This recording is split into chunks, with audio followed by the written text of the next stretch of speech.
voina chuan guitar lesson thar kan zir ho lenga voina kan zir ho le tu chu zore ma kheng te in saltang chong chai na ti hla sakha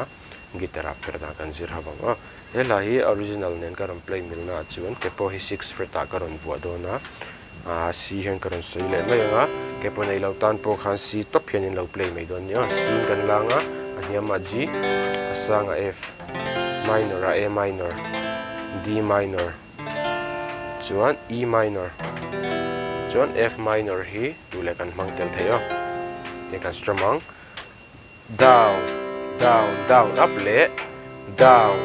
down up down up down down down up kha kan mang lianga pani khan khami strumming pattern thui zo ka chu entirnan ahla kan lo sata accord a khan chena kha chuanin car all te lawam ta khata khan down down down up to pakal lo han khami khan han strummila a music kha aron no khat ve ni chuma te kan strum chinanga katanan chong china voitam mingai tha ta de po down up down up down down down up ka dil ang voitam ha sak chua down up down up down down down na hi mani a khanin dule F minor kan lut the kan du lo chon F a kan tlang mai anga mani ne katum chi ma se itel lo chua ne rual lo ni lo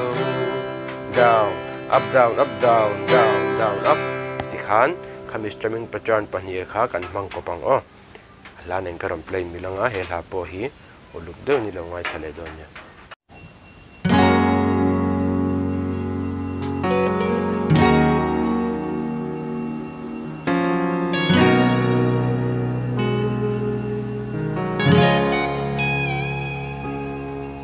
Tanan trong trai na vui tâm ingai tha ka dile ang vui khắc min phal sak chua in do na hi ma ni am be ka tum chi ma sei tel lo chuan ne ruan lo ni lo rằng in hiền cái cha cho lăng câu ai dâu ta cắt lô mê lal pa cái cal ngâm to lâu mana khan in tui uai na i chân tir to kha tu na ching chi in lam ka lo hoi la pa Wain hitui chang ti le turin min pui ro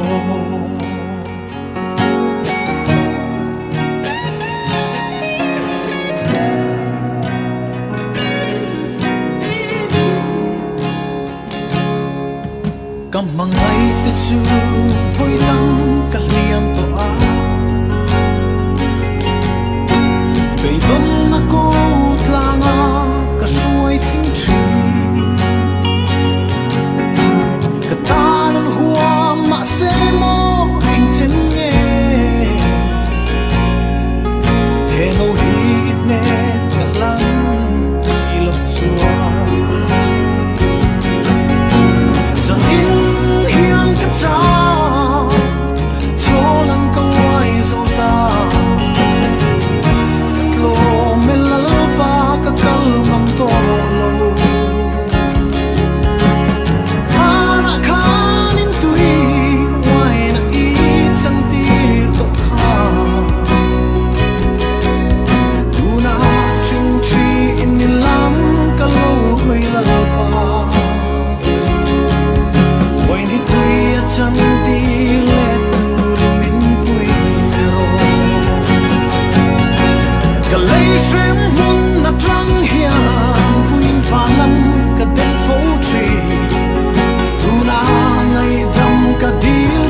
chẳng đi lệ tuổi mình quy lo